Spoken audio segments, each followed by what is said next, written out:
pop in for a couple of minutes, and if no one shows up, we can always reschedule or something. We're live. Yeah. Okay, hi guys.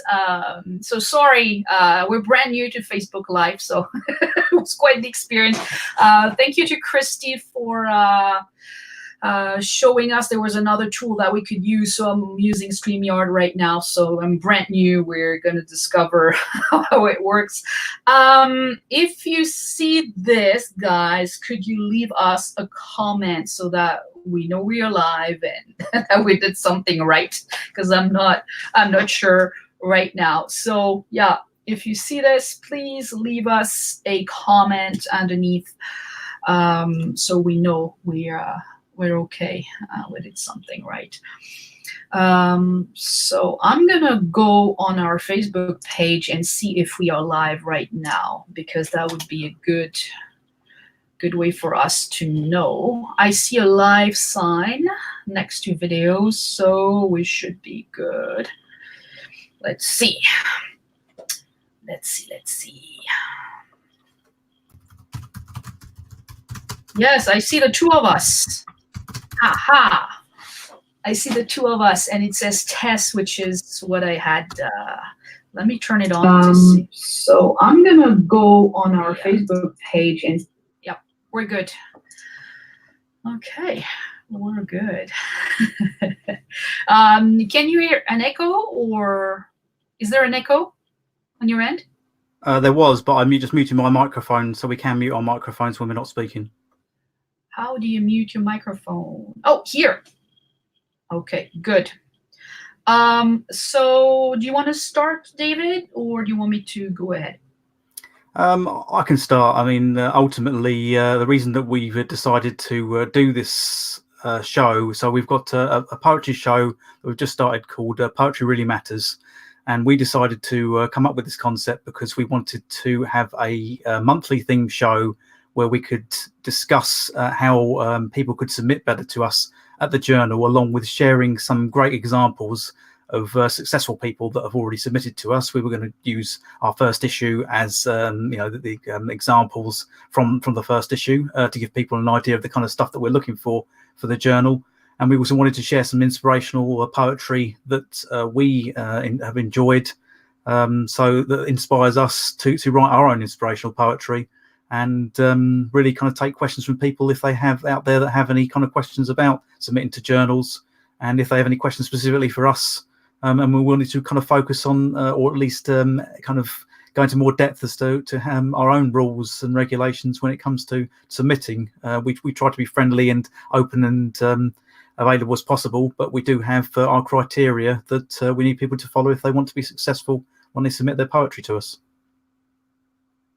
So that's the kind of agenda, really. It's really to go through those kind of areas, and then maybe in future episodes we'll take themes, suggestions from people that join the chat or want to actually kind of ask us directly questions, or leave us comments about our processes. And that's really what we're going to sort of focus on, I think, today. So ultimately, I can begin, if you like, Cendrine, with a couple of poems that I've really enjoyed reading. I've got a wonderful collection of poetry that I dug out from my collection. It's called Good Poems for Hard Times. They're selected and introduced by Garrison Keelio. Let's show that to the chat. That's quite an interesting volume because it's got a lot of very inspirational people in the particular volume I'm looking at. I found that it's difficult to find pure collections of inspirational poetry. There are some out there, but a lot of them are classical types poets of very sort of long ago. We're talking about people in the 1800s and those kind of sort of 1900 kind of eras. So I selected a couple of poems here that I thought were good to use as examples for the kind of thing that we might want to see at Auroras and Blossoms. One that caught my eye was that Mary Oliver has just passed away. It was a little while ago, but it was still fairly recent, like in the last few months. So I wanted to read one of her poems and let you all know, how good she was. And her poetry is very inspirational and very pretty, about a lot of it about nature and stuff. So I thought I'd read Spring by Mary Oliver. So this is Spring by Mary Oliver. Somewhere a black bear has just risen from sleep and is staring. down the mountain all night in the brisk and shallow restlessness of early spring. I think of her, her full black fists, flicking the gravel, her tongue, like a red fire touching the grass. The cold water, there is only one question. How to love this world? I think of her rising like a black and leafy ledge, to sharpen her claws against the silence of the trees, whatever else. My life, with its poems and its music and its glass cities, it is also this dazzling darkness coming down the mountain, breathing and tasting. All day I think of her, her white teeth, her wordlessness, her perfect love. So I thought that was a sweet poem by Mary. As I say, a lot of her ones tend to focus on nature, but also they're very, very kind of inspirational. They're very kind of soul-searching, and she uses simple language as well, which is what we're looking for in our entries too. The other poem that I wanted to look at today was, see if I can find it. I've lost the page that it was on now. Here we are. It was a song by W.H. Auden. So I really like this one as well, actually. So I stumbled across this one. The chimney sweepers wash their faces and forget to wash the neck. The lighthouse keepers let the lamps go out and leave the ships to wreck. The prosperous baker leaves the rolls in hundreds in the oven to burn. The undertaker pins a small note on the coffin saying, "Wait till I return, I've got a date with love." And deep-sea divers cut their boots off and come bubbling to the top. And engine drivers bring expresses in the tunnel to a stop. The village rector dashes down the side aisle halfway through a psalm. The sanitary inspector runs off with the cover of the cesspool on his arm to keep his date with love. So that's another little one that I thought had very kind of simple language, wasn't too flowery or over the top. And they're quite short as well. So, we do appreciate longer forms of poetry. But to be honest, if you want to sort of keep things short and sweet, then we can fit more of them in the journal and feature more people as well. So that's why I wanted to feature those two particular poems. And I'd like to make this kind of a regular sort of thing for the show as well. This is our pilot debut episode. And I just wanted to share those, but there will be other ones that I will be bringing up, probably from other collections that I have, or if I come across people that have got kind of real kind of focused inspirational collections that we can share with you all here. So Cendrine, if you want to give a reading of some of the ones that we've had in our debut issue of our journal we issued in October, just to let people know some of the ones that we've accepted for that particular issue. What I would like to do is actually whet some people's appetite. Instead of reading the whole piece of the poems that I've really enjoyed, I would like to just read a few passages from those poems, because I think when I read a poem, it really has to hit me hard for it to have an impact on me. So I'm just going to read a small part of each piece that I have selected from the piece that we featured in the journal, because I think those parts speak to the positivity that we are really looking for in the poems that we feature in the magazine. So the first passage that I chose for today comes from Kinsukuoroi by Sandra Hurst. We are at our most loving when we most want to hate, when our beast cries out for vengeance and we deny it. Broken, crushed, vengeful, all this we are. Despite it all, we fly. So that was the first part. Another poem that I really, really enjoyed is The Importance of Dirt by Sushant Sunday. And I really like this part when she says, I purposely forgot to water the flowers out front, but the sky measured the perfect amount of rain. This part really hit me hard emotionally, and for me it has multi-layered meaning. So it's really interesting how the simplicity of the words can bring so much emotion into a poem. Antoinette Dixon is also one of my favorite poets. She's a friend of mine too, and she has this way of writing with simple words, and yet she hits you with a message. So crow's feet and smile lines. So this part, years pass, and in the time lapse, we find reasons anew to love as we do. So I really like that too. What else did I choose? Let me see. There was another part that I really enjoyed. Treasured Smiles by J.D. Estrada, that we both really enjoy. This poet, really, really good poet too. Just be you, just be true, and enjoy the view. You know, it's so simple and yet so nice. And the last part I would like to quote is the answer is redefinition by Christy Stratos. Practice doesn't make perfect, but it helps us refine what makes us happy and how to achieve it. And that is more than any they or it can provide. And that's it for my selection.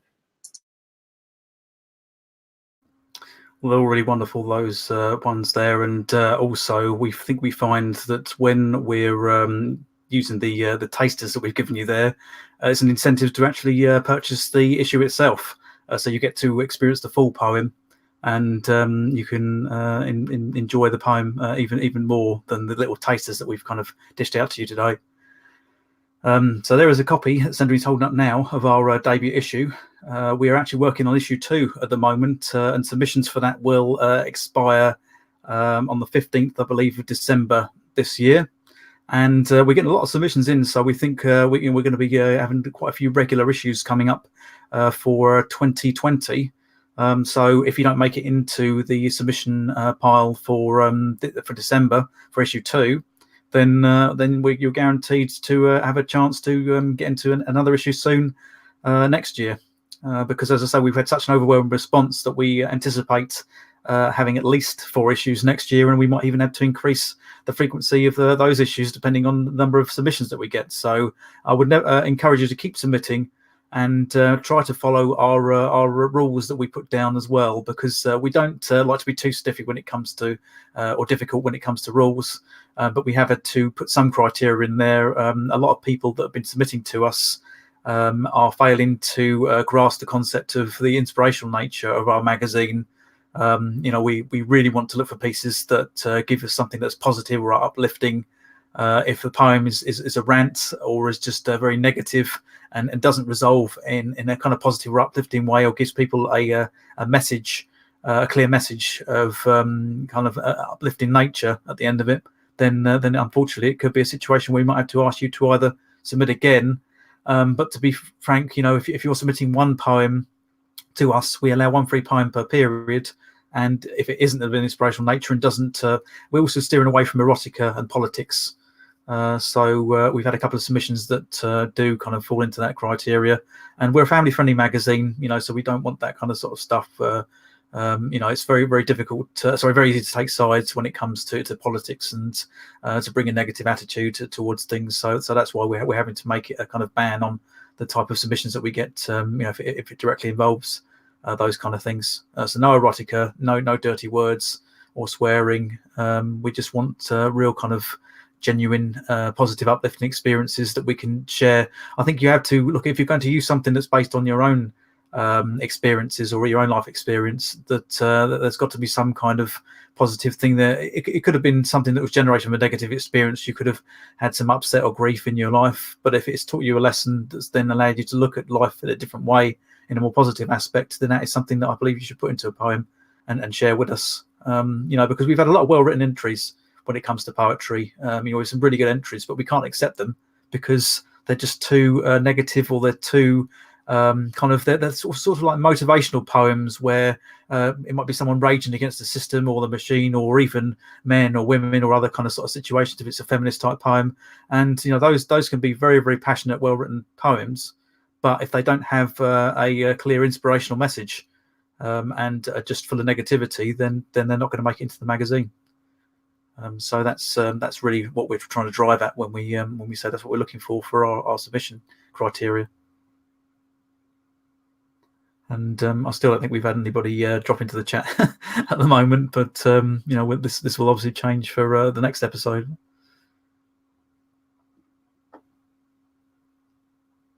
I do still keep seeing it come up on Facebook Live, I think, as well. So it's still linked to there. It will be available after the show, so if people missed it, it's okay. We've had technical issues. That's the first show. It's okay. When it comes to submissions, really, you have to remember one thing. How do I want to be seen by others? That's really the question you have to ask yourself when you submit, whether it is to us or it is to another poetry journal.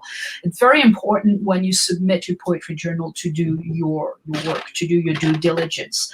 And most importantly, to take your work seriously, because if you don't take your work seriously, it will show when you submit your poem. So my pieces of advice are really work as if you were submitting to a journalist, because it's basically the same process. So how do you reach a journalist in the best way? You make his or her work easier, and this is the same for the editors. The editors are people who are knowledgeable about their field. So based on the magazine, they know exactly what they're looking for, they know exactly what they want, and based on their experience as well, they're able to tell right away if the submission will be good or not based on your pitch. And I can tell you, because I was a journalist for a few years. I was an art critic. I've interviewed hundreds of independent artists. I work with independent artists a lot. So I knew from the pitch and the way a person introduced themselves, if they would be, despite the talent, they may be the most talented person in the world, but if they do not know how to promote themselves, if they do it in a bad way, then for me, I don't have time to do any research to log and see, is that person good or not? It doesn't matter. I don't have time. So make my life easier. So that's really, whether it's our journal or another journal, do your work, make the editor's life easier, and read the guidelines. Most people, because they see a submission page, they're just gonna read every second line and just say, oh, it's free, oh, I'm gonna pay, so I know if I submit, the editors are going to accept my submission. This is not the way it works, because when someone tells you to pay, you're paying for the time the person is taking to read your submission. You're paying for the experience of that person, and as well, you're helping finance the journal and the magazine. So you're not just paying for the privilege of being in the journal. You're paying to help the journal, to help the team behind the journal create a product that is enjoyable and a quality product for everyone. So that's why there's a reading fee. You're not just paying out of the blue just for any reason, because editors do a lot of work behind the scenes.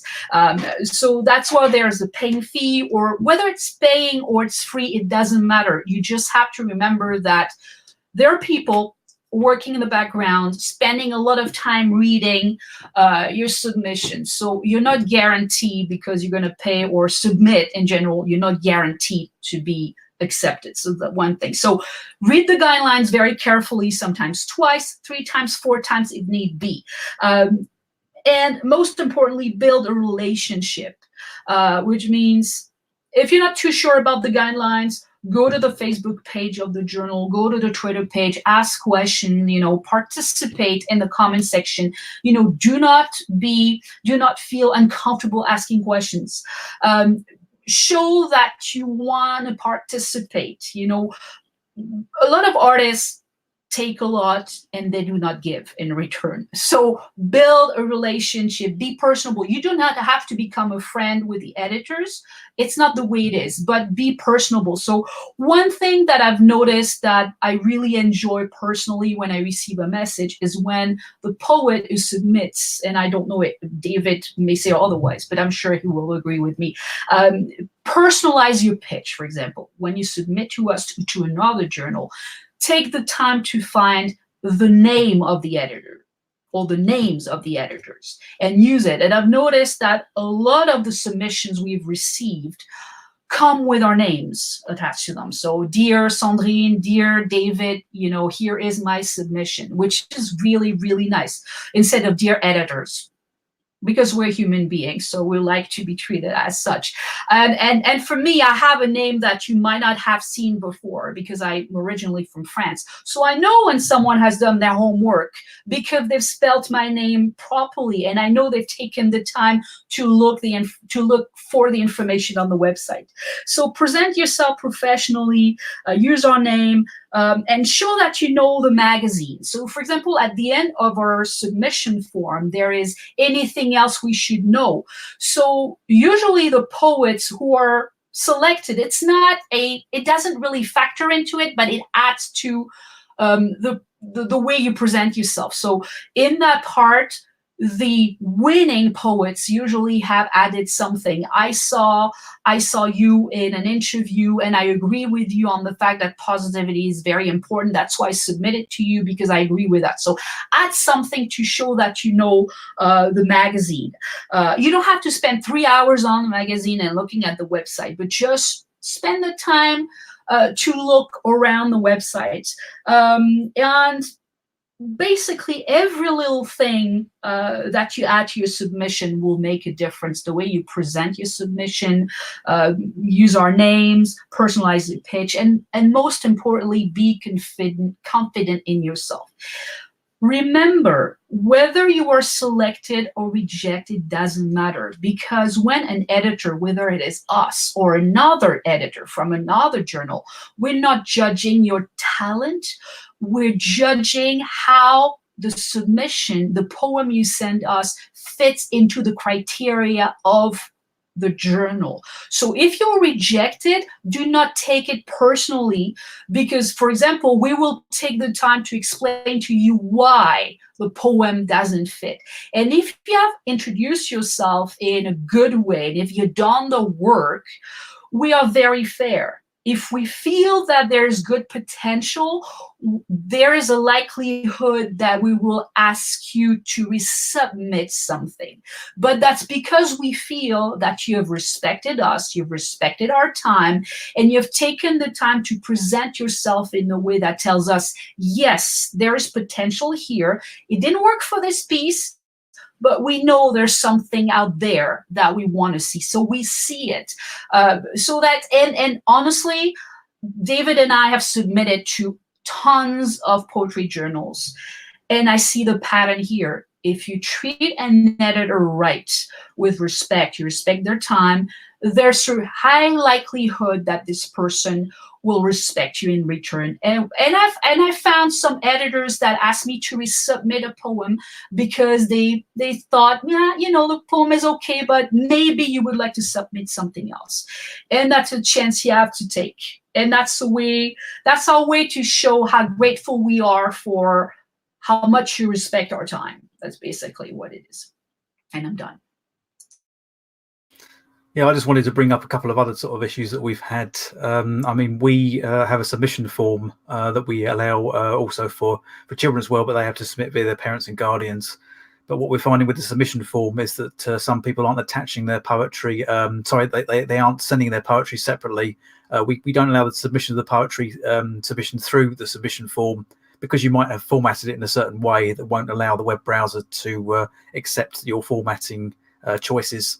So what we tend to do is we ask for your information through the submission form, and then we clearly mention that you should send over to us a document, either a Word document or a PDF, containing your poem on a separate email. And we've had some people that are just emailing us directly and ignoring the form. We've had some people that are sending us their submission form but not sending us their poem. So ultimately, they need to, again, it's all about reading. I think you've got to really read carefully what we put in the criteria. And, that's one of the key things, is to say, look, it's a separate process. We've had to do it that way so that we can receive your poem in the format that you want it to be displayed. Because otherwise, if it's just shoved into a submission form, then it might be a certain kind of structure that you've put in there, or a certain way that you've written it that won't come across in that sort of respect. So that's one of the sort of things I wanted to bring up. And I hope we still see more of that, of people following the instructions more clearly. There are a lot of buttons on the sheet in relation to paying fees, but you don't have to interact with those if you are just going down the free submission route, which is one free submission per submission period. So as I said, we're taking submissions for issue 2 at the moment, and you are allowed to submit one poem without needing to interact with those payment buttons. But if you want to submit more than one poem at a time, and you want us to engage with us in order to read your poetry, that's why we're saying for more than one poem, then we want the reading fee to justify our time, and to give us the time to go through each individual poem that you send to us. We've had something come from Christy. She's saying what you said about respect totally makes sense, and part of that is definitely really reading the instructions for submission carefully. The same submission guidelines don't apply to all journals. Yeah, I mean, ultimately, because of the specialization or the nature that we specialize in with our particular journal, we do have our own submission criteria. So it's a great statement that Chris has sort of brought up there. A lot of journals do have their own kind of individual rules. I would say that some of them are quite vague. We've tried to be very more specific. I think Cendrine's done an excellent job of being extremely specific with our guidelines, because a lot of journals just say they don't give you a theme. They just say send your poem in, and it can be on anything at all. And I find that with that kind of level of vagueness, it can be very difficult to think, what should I send? So they then try and say, well, why not read the journal to see what type of pieces we accept? And then if you try and say, okay, well, I'll read the journal and I'll buy a copy of the journal, it's usually a ploy so that you start looking at the poems and thinking, well, if they're on any kind of subject matter and any kind of style and any kind of poetry form, then it doesn't really give me the guidance that I need to take the things forward. So I would always say, always scrutinize any kind of guidelines that you've got, and be wary of the ones that are very kind of sort of basic and vague, that just say they allow anything. Because I would much rather submit to journals that give me something specific, like I want a horror piece, or I want a crime-related piece, or I want, if we're talking about short stories, or if we're talking about poetry, I want something that is specifically, about this particular subject. It could be they want something about nature or flowers or something like that. And to be honest, if you submit something that isn't about nature or flowers, and then you try to write an excuse about how it relates to it, you can't try something like that on. We've had a couple of submissions where people have said they think the poem is inspirational for this reason, when it isn't. And we're not fools. We can read the message of the poem, and we can understand the underlying messages of the poem and think, well, if that doesn't kind of come across as uplifting to us, or a positive motivational experience to us, then it doesn't matter how you try to present it. We will say, right, well, you haven't read our criteria properly. And that's why we're very specific. We've even given a kind of list of numbered guidelines on our submission rules, just to really kind of say you should check these things off before you even think of submitting to us. Because, as I say, a lot of other places they will have their submission criteria, but they won't sort of say what could actually prevent the submission from being bounced by the editors. So I feel that's why we're unique, I think, in our journal. That we try to kind of give people guidance up front, so we're not wasting their time, and they're not wasting our time when they do submit to us. So I don't know if you have any extra comments to add, Cendrine?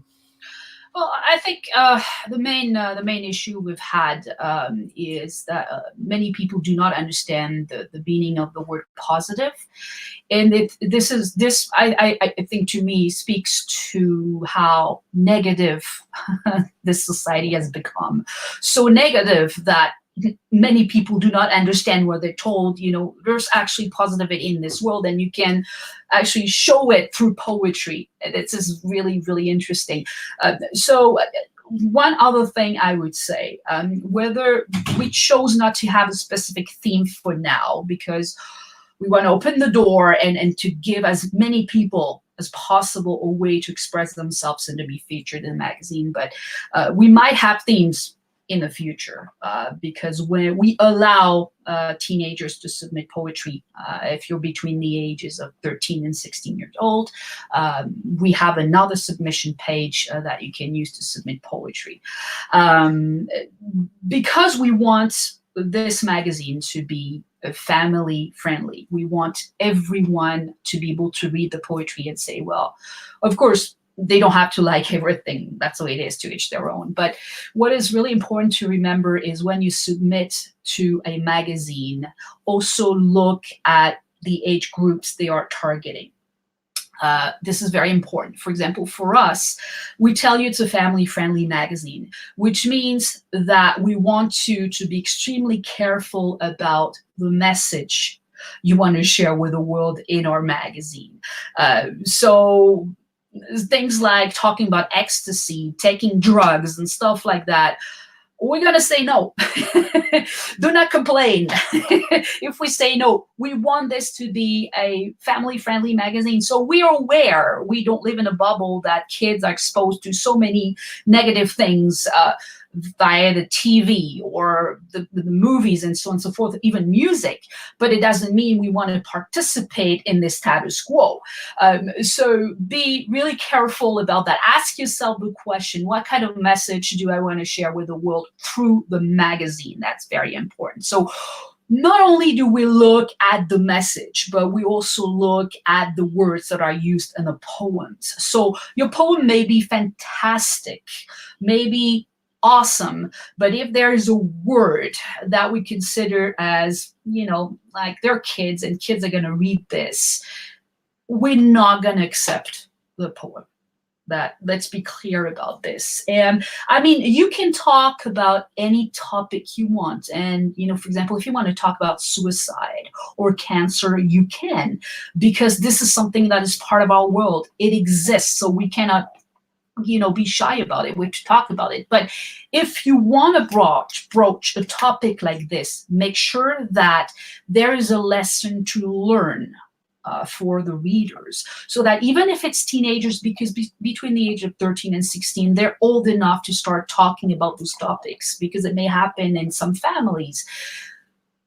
Your poem should allow a conversation so that the kid can talk about that to their parents, for example, because the parents will probably read the magazine as well. And it can start a conversation, a very positive conversation with the parents as well. So that's what we're basically trying to achieve as well. That's why make sure that there is a story that people can learn, something positive.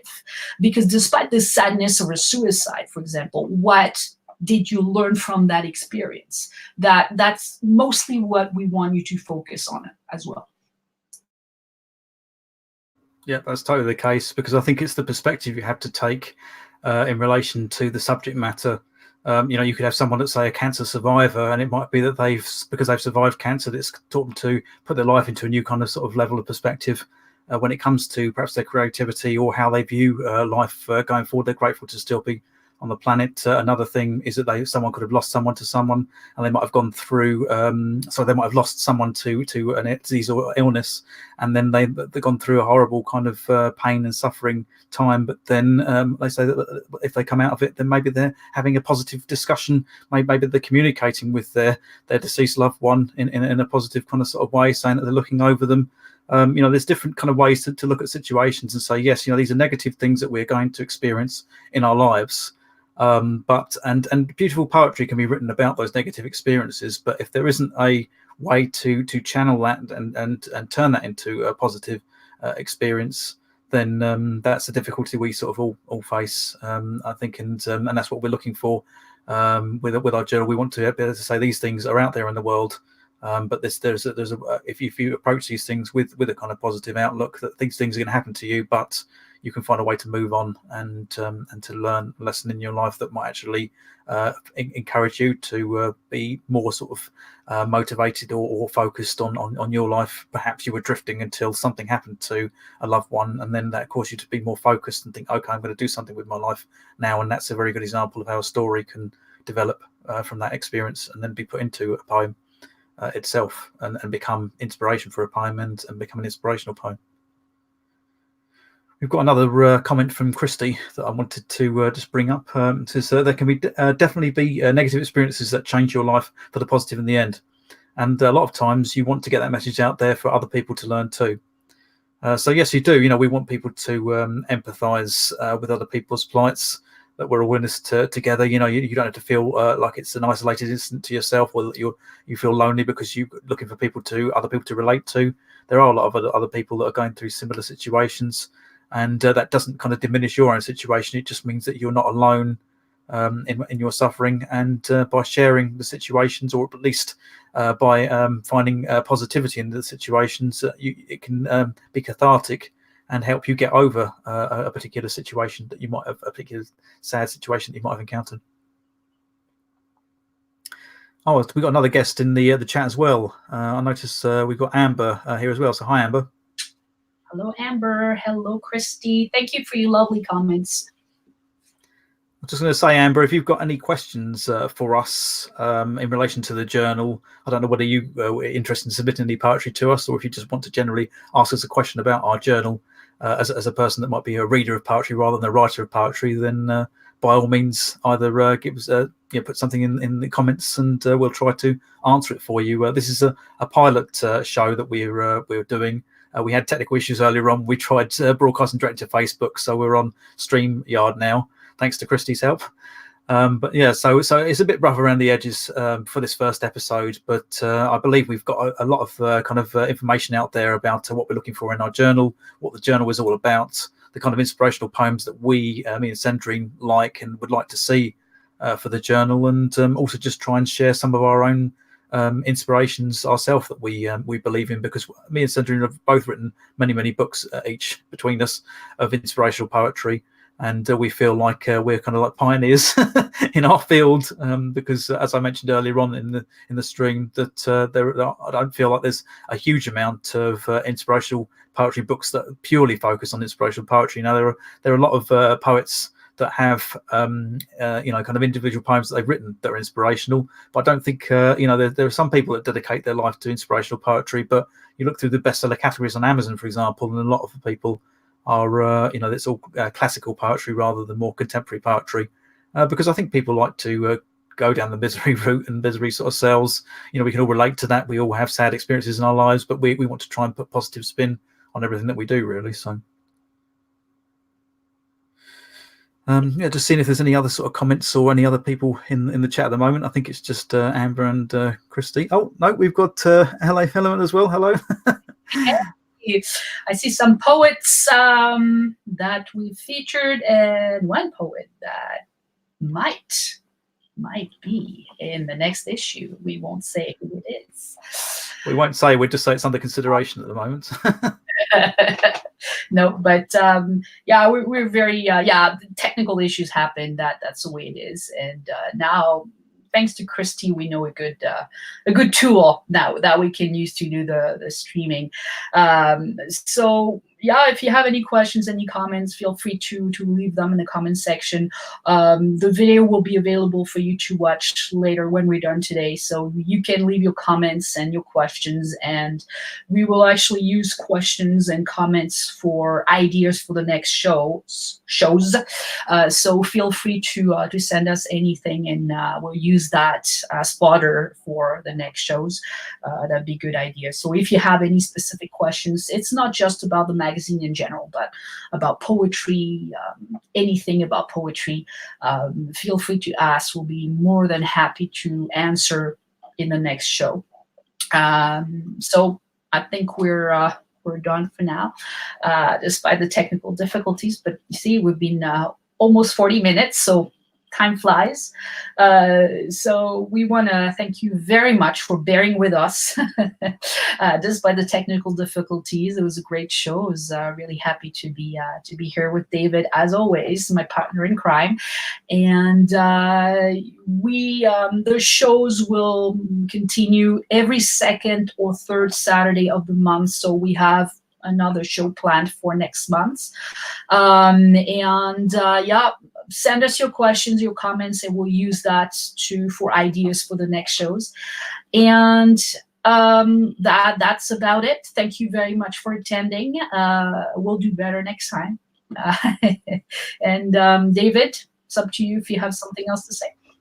Yes, I just wanted to say, if anybody in the chat or anybody that watches the video wants to go back to the start to see the poems that I read out of two people that I admire in relation to poets, but also if you want to share your own inspirational poets or poems that really move you, we'd like to hear that, because we can always use them as examples for future submissions. We're probably going to have a different theme for the next show when we do the one again, which will be closer to Christmas now, but we won't have it right next to Christmas because everybody will be busy. So it'll probably be a week or so before Christmas.